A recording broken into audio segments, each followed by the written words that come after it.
चलिए बढ़ते हुए आगे इस वक्त की एक बड़ी खबर सामने आ रही है। गुजरात हाईकोर्ट से आसाराम को बड़ा झटका लगा है। जमीन सरकारी कब्जे में लेने की मंजूरी जो है वो दे दी गई है। यानी कि जो आसाराम की जमीन है वो उसको सरकार के कब्जे में अब लिया जाएगा। सरकार का मोटेरा आश्रम की जमीन वापस लेने की अनुमति जो है वो दे दी गई है। मोटेरा आश्रम आसाराम के चंगुल से मुक्त अब हो जाएगी।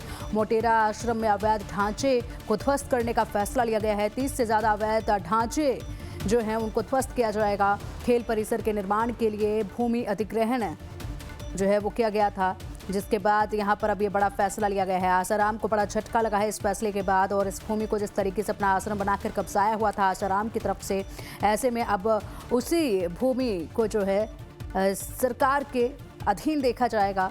सरकार इस जमीन को अपने अधीन जो है वो करेगी, और इसी के साथ यहाँ पर जो निर्माण कार्य कराया गया था उसको भी ध्वस्त करने की कार्रवाई जो है वो देखी जाएगी।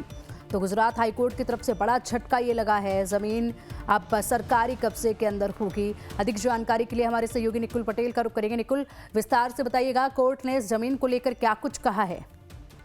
जी देखिए, आसाराम की सबसे बड़ी हार होगी क्योंकि गुजरात हाईकोर्ट ने लंबे समय से कानूनी जो कार्यवाही चल रही थी उसके ऊपर एक बड़ा फैसला जो है वो सुना है, और गुजरात हाईकोर्ट ने आसाराम से 45,000 वर्ग मीटर जमीन जो है वो सरकारी कब्जे में लेने की जो है मंजूरी वो सरकार को दे दी है। अहमदाबाद के मोटेरा जो आश्रम था उस आश्रम के जो चंगुल था उसमें से अब जो है वो जमीन मुक्त हो जाएगी।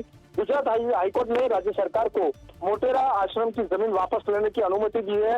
उस जगह पे कॉमनवेल्थ गेम्स 2030 को लेके सरकार अत्याधुनिक खेल परिसर के निर्माण के लिए भूमि अधिग्रहण करेगी। साथ ही साथ उसके अंदर अवैध जो 30 जितने ढांचे हैं वो भी ध्वस्त कर दिए जाएंगे।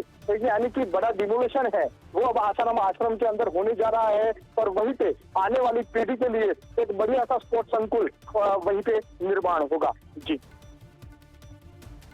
ठीक है निकुल, बहुत शुक्रिया आपका इन तमाम जानकारियों के लिए।